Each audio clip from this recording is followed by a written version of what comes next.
교재는 9084페이지 2번, 양쪽 가로 2번, 우월함에 대한 결과.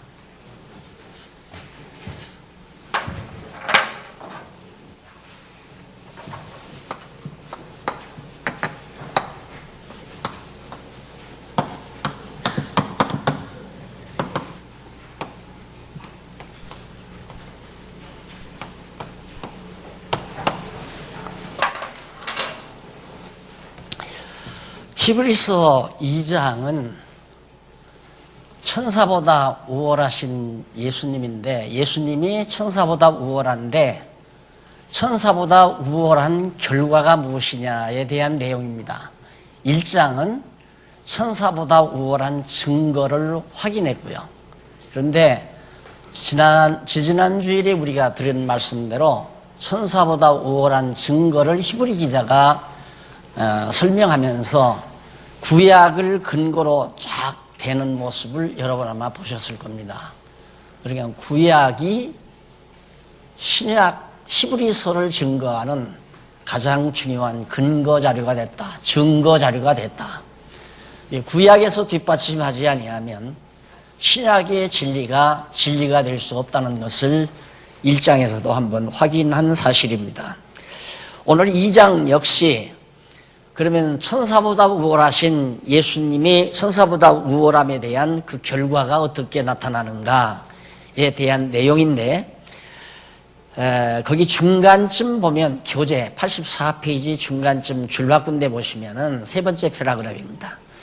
일찍이 여호와 하나님께서는 다윗으로 아들이신 그리스도가 지으신 만물을 다스리게 하시고 그것들을 그의 발 아래에 두셨다고 찬양하도록 섭리하신 사실이 시편 8편 6절에 나타나죠. 그러니까 이 말은 뭐냐면 이미 다윗이 시편에서 찬양을 할 때 모든 만물로 그리스도에게 복종케 하셨다라는 말을 구약 성경에서 다윗이 이미 언급한 바가 있는데, 결국은 2장 내용에서는 그리스도가 천사보다 우월하기 때문에 모든 만물이 그리스도에게 복종을 당한다라는 사실을 확증하고 있는 겁니다. 그러니까 천사와는 비교할 수 없이 예수님께서 우월하다. 자, 2장 1절로 4절에 보시면은 들은 구원에 대해 조심할 것과 그 증언에 관해서 밝혀주는 내용입니다. 들은 구원의 말씀, 들은 구원에 대해 조심해라. 이미 너희들이 예수 그리스도를 구주로 믿는 놀라운 복음을 너희가 들었는데 그 들은 말씀을 조심해야 한다. 잊어버리지 않도록, 또 그것을 만홀히 여기지 않도록 그 복음을 잘 간수해야 된다.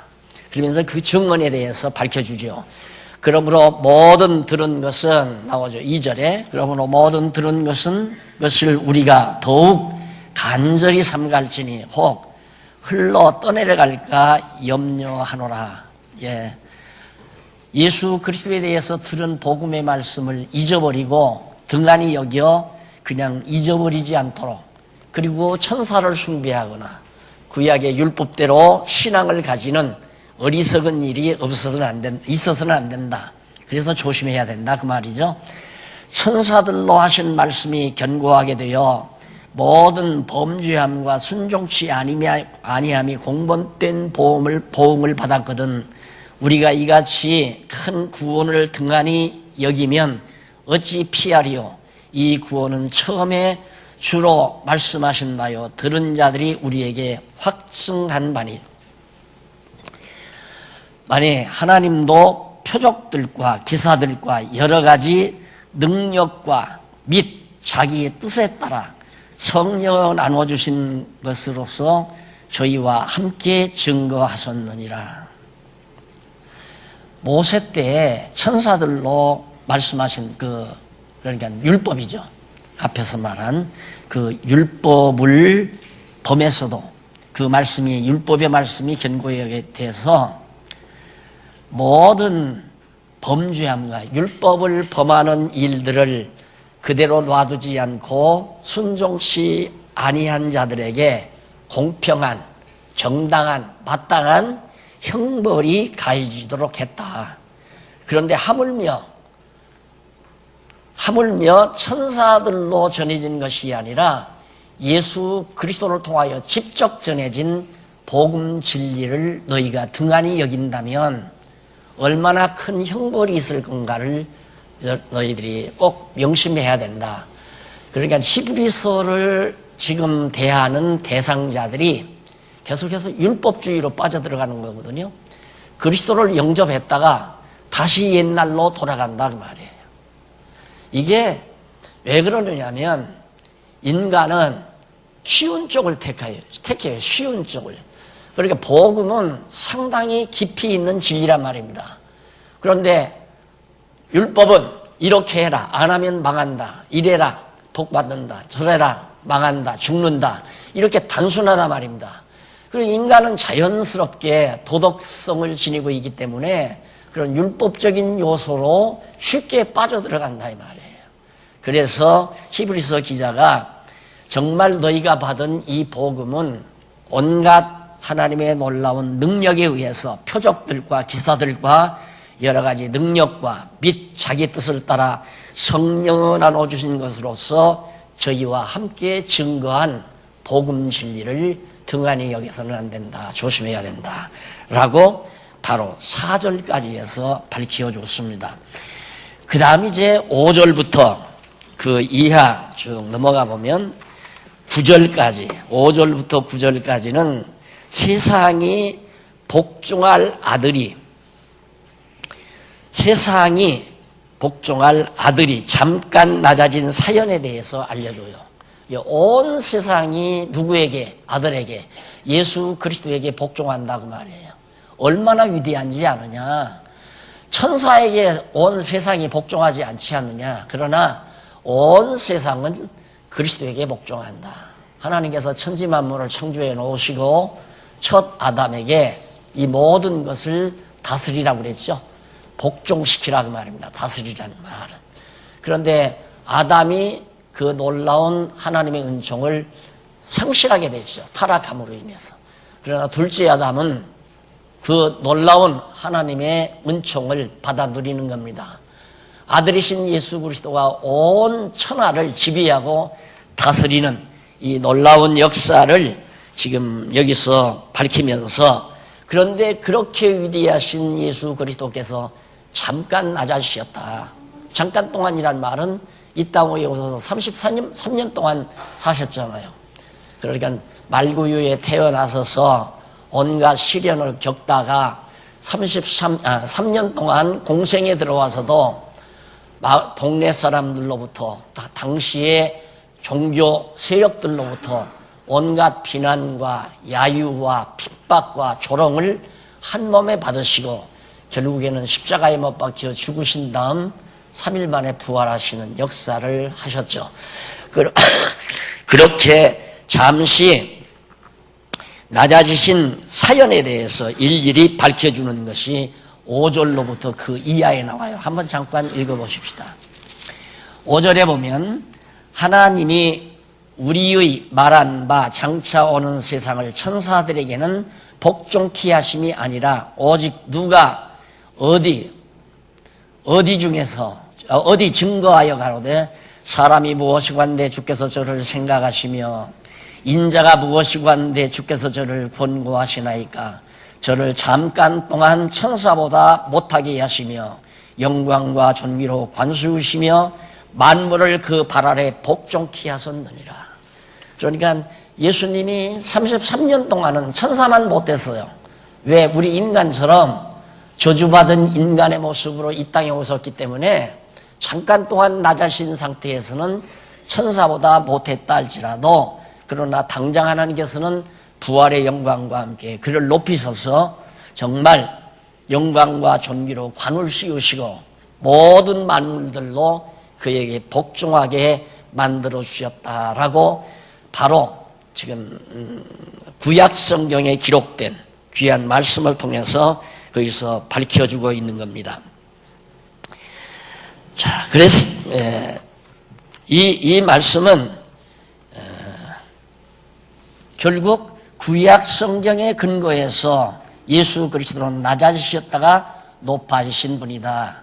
그런데 유대인들은 바로 예수 그리스도를 십자가에 못 박아 죽였잖아요. 왜? 별 볼 일 없으니까. 나사렛에서 태어났고 또 형편없이 초라했고 목수의 아들로 태어났고, 그러니까 너희가 어떻게 메시아냐, 네가 어떻게 해서 그리스도냐. 그래서 그리스도로 영접지 아니한 자들, 그것이 바로 유대인들이었고 율법주의자들이었습니다. 그런 자들을 향해서 지금 히브리서 기자가 예수 그리스도가 천사보다도 훨씬 우월하다는 사실을 밝혀주고 있는 겁니다. 그렇게 구약 성경에서 말씀하셨으니 만물로 저에게 복종케 하셨은즉 복종치 않는 것이 하나도 없으나 지금 우리가 만물이 아직 저에게 복종한 것을 보지 못하고 오직 우리가 천사들보다 잠깐 동안 못하게 하심을 입은 자, 곧 죽음의 고난을 받으심을 인하여 영광과 존귀로 관쓰신 예수를 보니 이를 행하심은 하나님의 은혜로 말미암아 모든 사람을 위하여 죽음을 맛보려 하심이니라. 예수님을 잠깐 동안 그렇게 천사보다 못하게 하셨던 것은 오늘 우리들을 대신해서 십자가의 죽음을 맛보게 하시려고 그렇게 예수님이 인간보다 낮아지게 됐다 하는 말씀을 바로 히브리서 기자가 9절까지 해서 밝혀주고 있는 겁니다. 그 다음 넘어가서 10절로 13절에 보면 10절로 13절에 보면 90페이지에 나옵니다.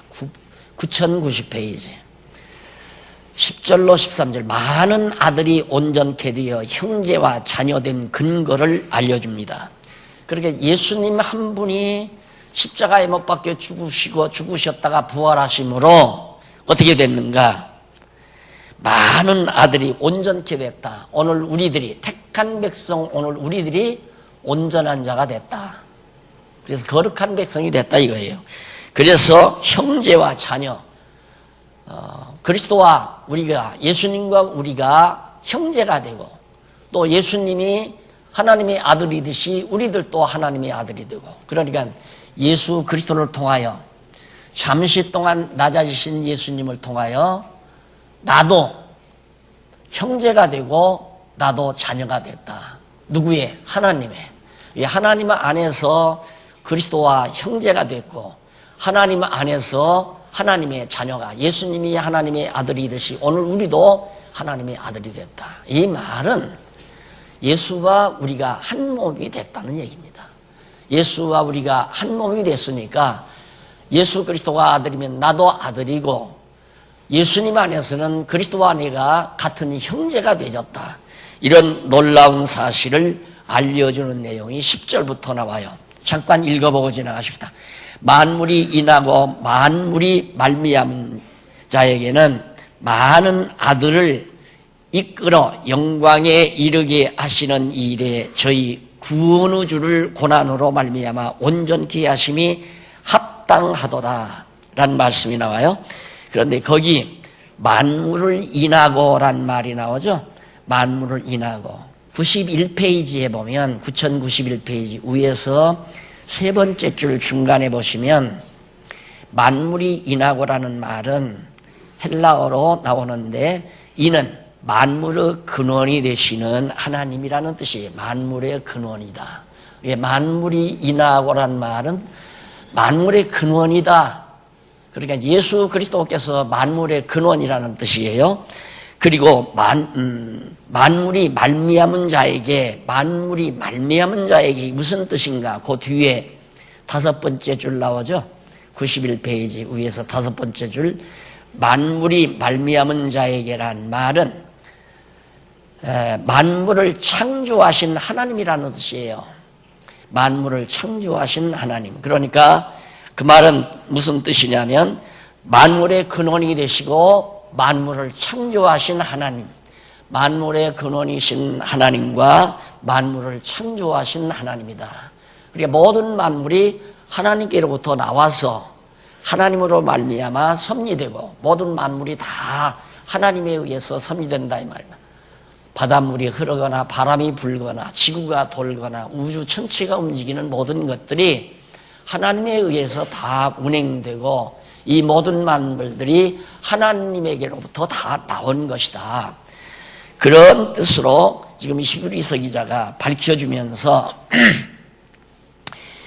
바로 그런 분이 아들을 이끌어 영광에 들어가게 하시는 이 일에 저희 구원의 주를 고난으로 말미암아 온전케 하심이 합당하도다. 그러니까 만물의 근원도 되시고 만물을 다 창조하시기도 하신 전능자가 그렇게 낮아지신 예수님을 영광스럽게 부활 승천시키심으로 정말 모든 주를, 그런 고난을 받은 주를 온전케 하신 것이 너무 당연한 것 아니냐.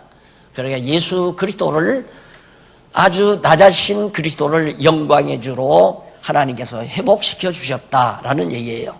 그러면서 11절 거룩하게 하시는 자와 거룩하게 함을 입은 자들이 다 하나님에게서 난지라.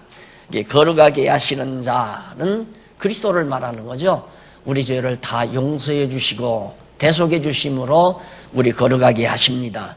또 거룩하게 하심을 입은 자, 거룩하게 하시는 자와 거룩하게 함을 입은 자는 오늘 우리 성도들을 말하는 거고요. 그러니까 예수 그리스도나 우리 성도들이나 다 어디로부터 전부가 다 하나님에게서 났다. 그러므로 형제라 부르시거늘 부끄러워하지 아니하시고 이르시되 내가 주의 이름을 내 형제들에게 선포하고 내가 주를 교회 중에서 찬송하리라 하셨다. 이미 그것이 시편에 이미 예언되어 있잖아요. 시편에.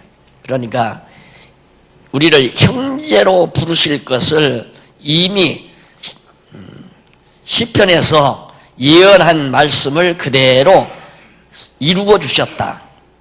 구약의 예언대로 바로 예수 그리스도가 오셔서 실제로 우리의 형제가 되어 주셨다는 사실을 밝혀준 내용이 바로 그 부분의 내용입니다. 하였으며 또 그를 의지하리라 하시고 또다시 볼지어다 나와 및 하나님께서 내게 주신 자녀라 하셨으니 자녀들은 혈육에 함께 속하였음에 그도 또한 한 모양으로 혈육에 함께 속하심은 사망으로 말미암아 사망의 세력을 잡은 자 곧 마귀를 없이 하시며 또 죽기를 무서워함으로 일생에 매여 종노릇하는 모든 자들을 놓아주려 하심이니 이는 진실로 천사들을 붙들어 주려 하심이 아니요 오직 아브라함의 자손들을 붙들어 주려고 하신 것이다. 결국 오늘 우리가 형제가 되고 아들이 됐다는 사실을 구약 성경을 통해서 확인해 준 내용이 바로 그 부분에 기록되어 있는 겁니다. 그 다음 이제 14절로부터 18절에 보면 혈육에 속해 마귀를 멸하고 형제들을 구속한다고 말씀하는 내용이 나옵니다. 아까 제가 14절 읽어드렸죠. 14절에 자녀들은 혈육에 속함과 혈육에 함께 속하였음에 그도 또한 한 모양으로 혈육에 함께 속하심은 사망으로 말미암아 사망의 세력을 잡은 자 곧 마귀를 없이 하시기 위해서 마귀를 없이 하려고 우리가 혈육에 속한 것 같이 예수님도 혈육을 입으시고 우리 가운데 오셔서 우리를 위해서 마귀를 진멸시켜 버리려고 예수님께서 혈육에 속한 것이다. 그러니까 우리의 형제가 되어 주셨다는 얘기거든요. 자, 그러면서 계속해서 15절에 보면 또 죽기를 무서워함으로 일생에 매여 종노릇하는 모든 자들을 놓아주려 하심이니 왜 혈육에 속했는가? 첫째는 마귀를 없이 하시고 또 죽기를 무서워함으로 일평생에 매여 종로로 다는 모든 자들을 놓아주려고 죄에서 해방시켜 주려고 마귀를 없애고 죄에서 우리를 해방시키고 그 다음 이는 실로 천사들을 붙들어 주려 하심이 아니요 오직 아브라함의 자손을 붙들어 주려 하심이라. 아브라함의 자손이란 믿음의 자손을 말하는 거죠. 실제로 육신의 혈육의 자식이 아니라 우리들이 다 아브라함의 후손 아니에요? 믿음의 자손이니까. 그러니까 우리들을 정말 붙들어 주려고 예수님께서 이 땅 위에 혈육으로 육신을 입으시고 오셨다. 그러니까 예수님이 혈육으로 오셔서 우리 형제가 되는 것은 마귀를 없애고 두 번째는 죄의 종에서 우리를 놓아주고 그 다음 오늘 연약한 우리를 붙들어 주려고 예수님이 그렇게 오신 것이다 라고 거기서 밝혀주고 있습니다. 그 다음 그러므로 저가 범사에 형제들과 같이 이르심이 마땅하도다. 이는 하나님의 일에 자비하고 충성된 대제사장이 되어 백성의 죄를 구속하려 하심이라. 우리가 시험을 받아 고난을 당하셨은즉 시험 받는 자들을 능히 도우시느니라. 예수님이 육신을 안 입으셨으면 우리를 도우실 수가 없다는 얘기죠. 그래서 육신을 입고 우리의 형제가 되신 것은 우리를 도와주려고 오셔서 우리 시험 받는 우리들에게 이 시험에서 이기게 하려고 당신도 시험 받는 존재로 이 땅에 오신 것이다 라고 밝혀준 내용이 바로 18절까지 해서 소개된 내용입니다. 그래서 예수님이 육신으로 오셨으므로 너희들이 보기에는 율법주의자들이 유대인들이 보기에는 천사보다 못한 존재로 너희들이 알았지만은 아니다. 잠시 육신으로 왔다가 우리 육신을 입은 우리들을 형제도 삼고 아들로 삼아서 우리를 다 마귀를 멸하고 우리를 죄에서 해방시켜 우리를 붙들어 주려고 오신 하나님의 아들이다라고 하는 것을 2장에서 확증해 준 내용이 소개된 겁니다. 자, 그 다음 이제 장을 좀 바꿔서요. 한쪽 가로 2번에 보면 한쪽 가로 2번에 모세보다 우월한 예수.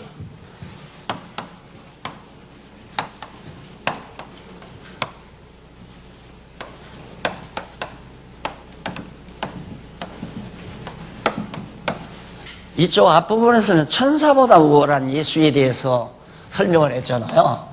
여기는 이제 3장부터 나오겠죠. 3장부터 4장 13절까지.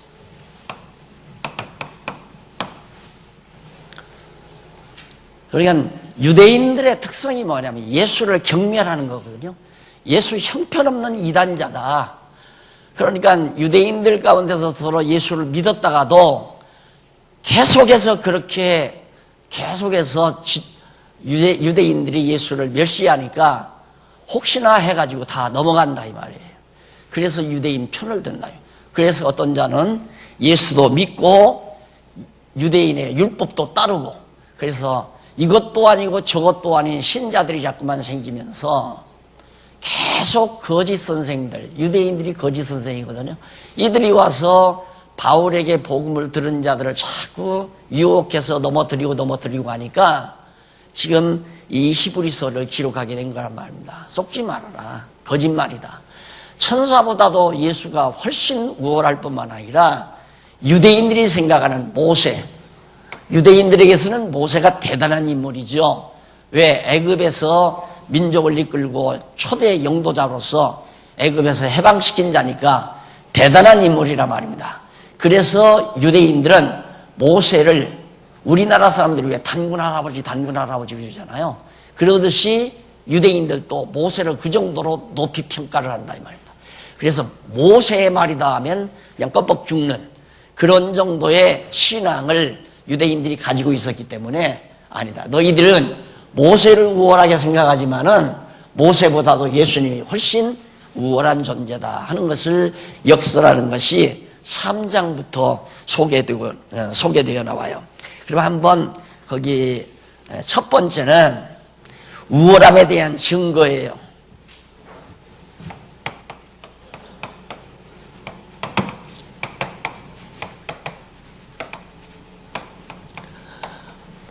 어떻게 해서 무엇을 보고 우월하다는 사실을 증거할 수 있느냐? 모세보다도 예수가 우월하다는 증거를 뭘로 할 수 있느냐? 자, 거기 97페이지 중간쯤 세 번째 패러그래프 한번 보십시다. 세 번째 문단 보면 일찍이 여호와 하나님께서는 모세로 이스라엘 자손의 형제 중에 모세와 같은 선지자 하나를 이스라엘 자손을 위해 일으킬 것을 언약하도록 섭리하셨습니다. 모세와 같은 선지자 하나를 일으킨다.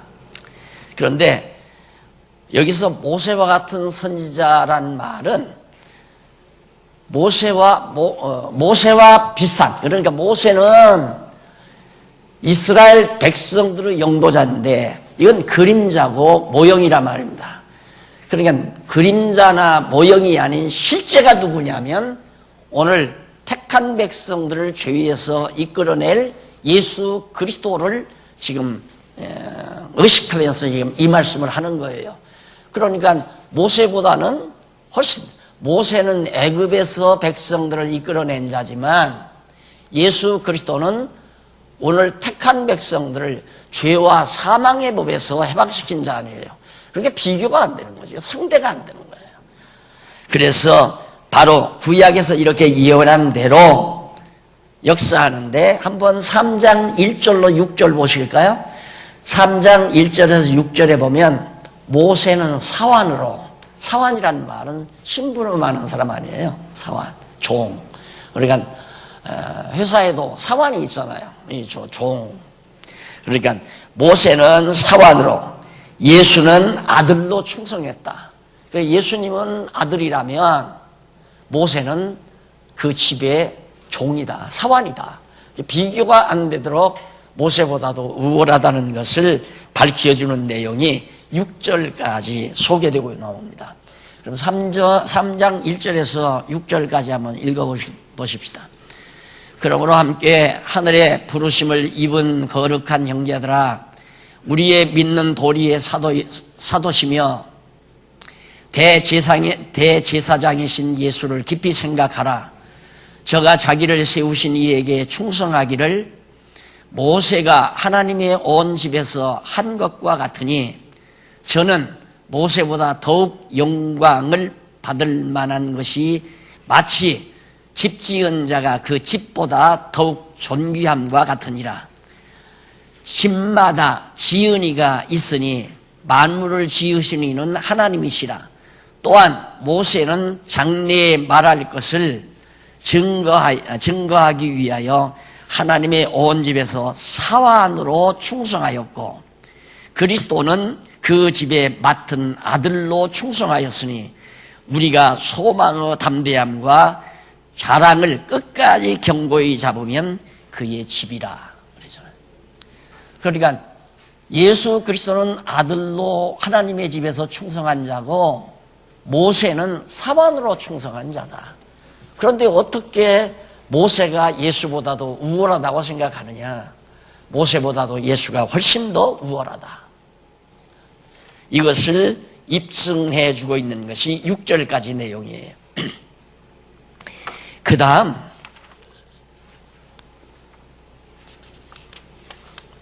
7절로부터 11절까지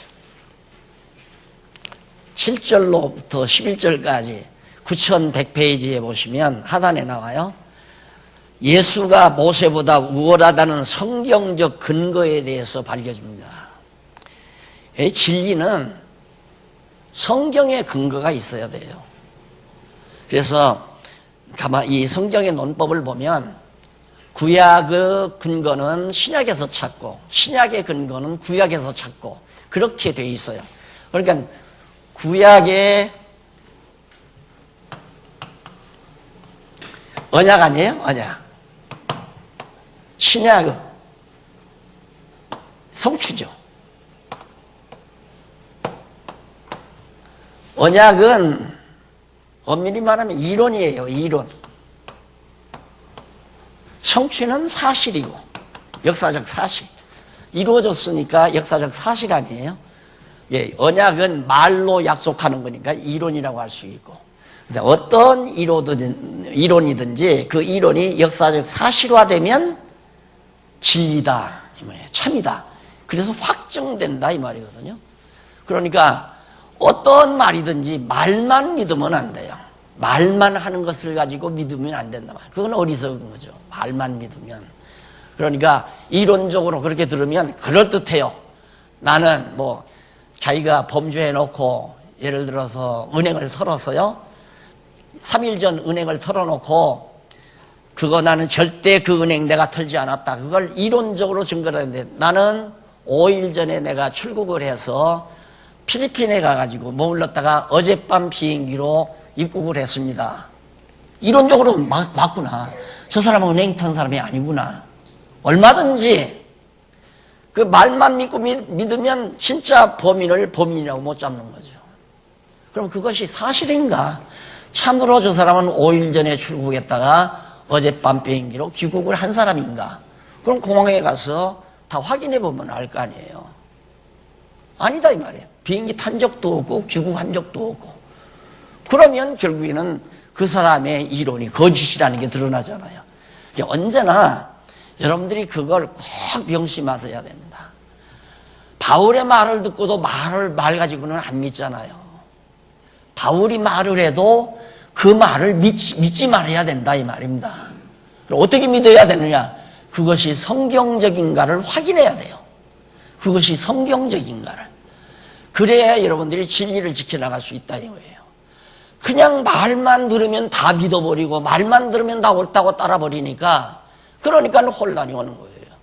한국 교회가 이처럼 교단이 많아지고 교파가 많이 생기는 것도 성경에 맞는지 안 맞는지 분별을 못하고 무조건 그냥 강단에 서서 말을 하면 믿어버리니까 그대로 믿는 사람은 감리교 목사 말 듣고 믿는 사람은 감리교가 교인이 되는 거고, 성결교 목사 말만 듣고 믿는 사람은 성결교 교인이 되고, 장로교 목사 말 듣고 믿으면 장로 교인이 되고, 그렇게 되는 거란 말입니다. 반드시 사실을 확인해야 돼요. 정말인가 맞은가 틀린가를 확인해야 된다. 그건 성경은 마찬가지예요. 성경 언약은 이론이고 신약은 성취 사실이다. 그래서 여기서 지금 신약에 이런 일이 있었는데 봐라, 구약에 이미 예언된 것이 이루어지지 않았느냐 이거고, 구약에 이 말씀이 참인 것은 신약에 이렇게 이루어졌으니까 참이고, 그래서 성경이 진리라는 얘기예요. 그래서 성경은 신구약 성경을 다 알아야 올바로 아는 거지, 구약만도 모르는 거고 신약만도 모르는 거예요. 그래 오늘 히브리서 기자가 꼭 그런 논법으로 성경을 풀어갑니다. 예수가 모세보다 우월하다는 것은 성경에 근거가 있다. 그 근거가 뭔가, 그 근거를 지금 밝혀준 내용이 11절부터 7절부터 나오는데 한번 읽어보십시다. 그러므로 성령이 이르신 바와 같이 오늘날 너희가 그의 음성을 듣거든 노하심을 격동하여 광야에서 시험을 받던 때와 같이 너희 마음을 강팍하게 하지 말라. 이스라엘 백성들이 광야에 나와가지고 얼마나 강팍했습니까? 그때마다 하나님의 능력을 보면서도 한없이 강팍하거든요. 그때같이 그래서는 안 된다. 예수 그리스도가 오셨는 대로 그를 믿지 아니하고 그를 십자가에 못 박아 죽인 그런 강팍한 행위, 그걸 지적하는 거죠. 거기서 너희 열조가 나를 시험하여 증험하고 40년 동안에 나의 행사를 보았느니라. 그러므로 내가 이 세대를 노하여 가로되 저희가 항상 마음이 미혹되어 내 길을 알지 못하는도다 하였고, 내가 노하여 맹세한 바와 같이 저희는 내 안식에 들어오지 못하리라 하셨다 하셨느니라. 결국 이스라엘 백성들이 매일 하늘에서 매일 만나만 내려오는 것만 봐도 마음이 강팍해서는 안 되잖아요. 야, 정말 딱 먹고 나면 내일 먹을 것이 없는 거예요. 그런데 아침에 나가면 만나가 부수게 내려와요. 그것만 보고 살아도 매일 그냥 감사한 마음으로 그렇게 살아야 되는데, 그냥 욕심이 있어가지고 파도 먹고 싶다, 고기도 먹고 싶다, 물이 없다, 온갖 원망 불평하면서 그렇게 40년 동안 사는 그들이 내 안식에 못 들어온다. 그 말은 가나안 땅 안식의 땅 못 들어온다는 그 얘기거든요.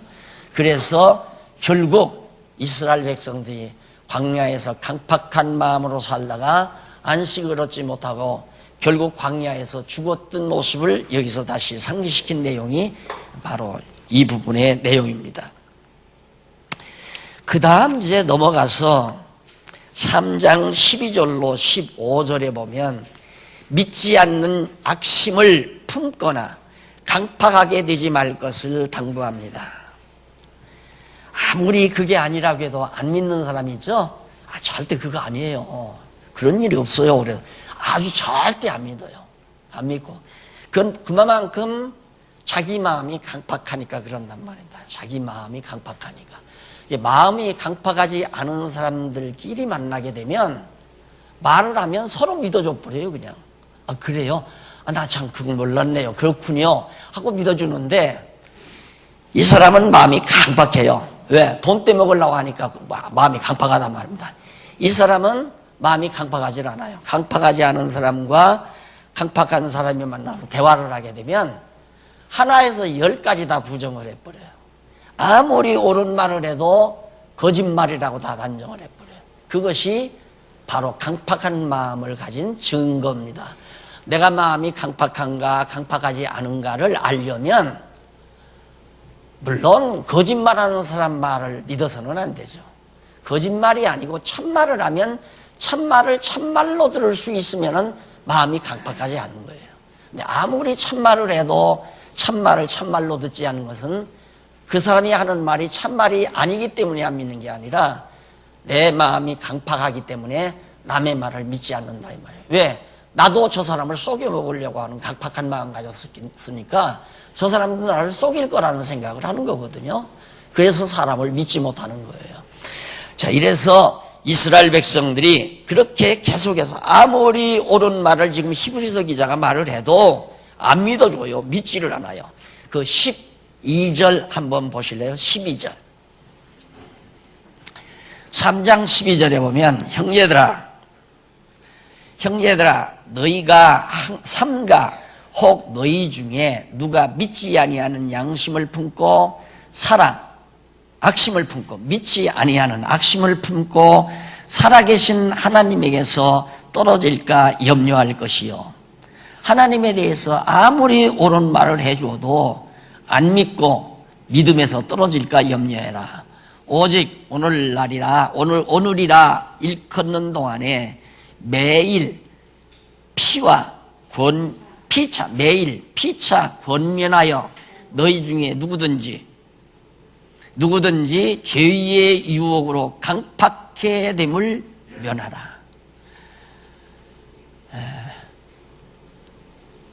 누구든지 죄의 유혹으로 강팍해 됨을, 우리 안에 죄성이 우리를 자꾸 강팍하게 만들잖아요. 죄성이 악성을 낳고 죄악성이 결국 우리를 악심을 품게 하고 악심이 독심을 품게 하고 이렇게 해서 내 마음이 아주 악독한 마음을 가지게 되면 아무리 옳은 거라도 믿지 아니하는 결과를 가져온다 이 말이죠. 우리가 시작할 때 확실한 것을 끝까지 견고히 잡으면 그리스도와 함께 참여한 자가 되리라.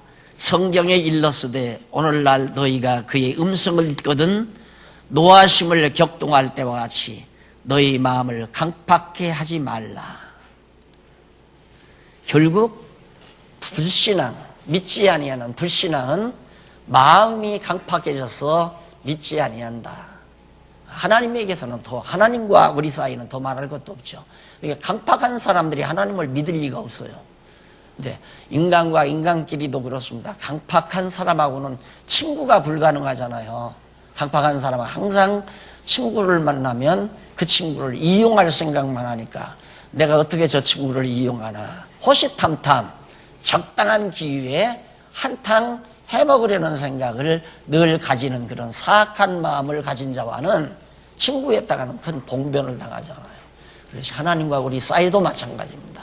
내가 강팍하면 하나님을 믿을 수가 없으니까 그렇게 하지 말라고 15절까지 해서 밝혀주고 있습니다. 그 다음 계속해서 16절로부터 19절까지 보면 모세를 쫓아 나온 모든 자가 안식에 못 들어감을 알려주고 있어요. 이게 애굽에서 60만 대군과 남녀노소 없이 많은 사람들이 홍해바다를 건너서 나오지 않아서 애굽에서 이렇게 출애굽했거든요. 그런 사람들이 왜 가나안 땅 못 들어갔는가? 강팍해져가지고. 아마 여러분들이 그 광야 생활을 출애굽기를 통해서 출애굽기, 민수기를 통해서 배웠으니까 아시지만은 아까도 그랬잖아요. 매일 아침 하늘에서 내려오는 만나만 봐도, 그런데 내가 그래서 그런 것을 생각해 봐요. 나도 그렇게 얘기를 하지만은 매일 반복되는 거 있잖아요. 매일 반복되는 거. 매일 반복되는 것은 타성이 돼버려요. 그래서 인간이 권태감이 온다고 그랬죠. 그래서 인간이 늘 만족이 없는 건 권태감 때문에 그런 거거든요. 권태감 때문에. 그러니까 막 죽만 먹고 살다가, 끼니를 제대로 못 먹고 살다가 어떻게 고생하면서 공부시켜 놓은 아들이 취직을 했어요. 그래서 첫 월급 타다가 쌀을 팔아다가 밥을 해서 먹게 돼요. 온 식구가 아마 눈물바다가 될걸요. 눈물바다가 될 거란 말이에요. 너무 감격해서. 밥하고 국 끓이고 김치 넣고 밥 먹는 식구들의 그 즐거움과 행복. 근데 그거 한 달, 두 달 지나면 당연한 거예요. 그냥 다 당연. 그래서 타락한 인간은 당연병에 걸려서 불행한 거고, 당연병에 걸려서 강팍해지는 거고, 당연병에 걸리니까 뭔가 새로운 것이 없나 해서 새로운 걸 찾게 되고, 그래서 인간은 점점 하나님의 은혜를 망각하고 사는 결과가 온다 그 말이에요. 만나가 매일 아침 오면 매일 아침 감사해야 할 거 아니에요. 만나가 하늘에서만 내려오는 거 아니라 지금 우리가 사는 것은 만나가 땅에서 올라오잖아요. 곡식 한 알 심어 놓으면은 30배, 60배, 100배의 결실로 올라온단 말입니다. 그냥 당연해요. 그거 당연한 거. 하나님이 늘 비 내리시고 바람 불게 하시고 햇빛을 주어서 저 많은 곡식이 맺히게 했다고 하나님 앞에 감사하면서 밥 먹기가 그렇게 쉽지 않다 이거예요. 형식상으로 눈 잠깐 감고 뜨고 밥을 먹어도. 이것이 인간이에요. 항상 우리는 그런 인간의 모습을 생각을 해야 돼요. 인간은 자칫 잘못하면 강팍해질 수 있다. 권태가 밀려올 수 있다. 첫째가 무서운 게 권태예요. 반복하면 감사를 잃어버리게 되고, 반복하면 감사를 잃어버리게 되면 결국에는 탐악이 감사함이 없으니까 욕심이 생길 거 아니에요. 욕심이 생기게 되면 이제 자꾸만 마음이 사악해진다 이 말이에요. 그래서 있는 바를 족한 줄 알라. 먹을 것과 입을 것이 있은즉 족한 줄 알라는 성경의 가르침은 만고에 들어도 진리예요. 만고에 들어도. 여러분 지금 마음속에 만약에 불만이 조금 있다면 뭔가 권태가 온 거예요. 뭔가 가정생활에 권태가 왔든가, 친구관계에 권태가 왔든가, 성경 공부에 권태가 왔든가, 교회생활에 권태가 왔든가, 무슨 권태가 왔으니까 감사가 잊어버리게 된 거예요. 감사가 잊어버리니까 좀 불만이 생기는 거고, 불만이 생기니까 짜증이 오는 거고. 순서는 뻔한 거 아니에요? 매일 만나가 내려온 걸 보고 어떻게 40년 동안 그렇게 강팍해져요. 그래서 가나안 땅에 그래 못 들어가요. 이것이 이스라엘 백성들이 살았던 지난날의 역사가 우리에게 남겨주는 교훈임을 히브리서 기자가 잘 밝혀주고 있는 대목입니다. 한번 19절 한 번 더 있고요. 이로 보건대 저희가 믿지 아니함으로 능히 들어가지 못한 것이라. 안 믿어서 못 들어갔다. 강팍해지니까 믿지 않고, 하나님을 믿지 않고 의지하지 않고 원망하다가 한 번에 수만 명씩 죽기도 하고 저주받아 멸망당하기도 하고 이러면서 이스라엘 백성들이 광야에서 많이 고난을 당한 것을 우리가 볼 수 있습니다. 다음 주일에는 두 번째 여기와 같이 우월함에 대한 바로 결과입니다. 4장 1절로부터 13절까지 우월함에 대한 증거, 우월함에 대한 결과. 모세보다 예수가 비교가 되지 아니할 만큼 사환과 아들의 관계처럼 비교가 되지 아니할 만큼 예수님이 우월하다 하는 사실을 밝혀주는 것이 바로 오늘 공부한 대목의 내용입니다. 기도하십시다. 살아계신 하나님 아버지, 우리가 매일같이 시시때때마다 하나님의 말씀을 공급을 받지만은 이 귀한 말씀이 우리에게 타성이 될까 매우 두렵습니다. 하나님 아버지요, 늘 끊임없이 공급되는 말씀 앞에 우리는 좀 더 행복감을 잃지 말게 하시고 이 말씀 안에서 새 힘을 얻고 승리하는 우리 모든 성도들 되게 해 주시옵소서. 예수님 이름으로 기도드립니다. 아멘.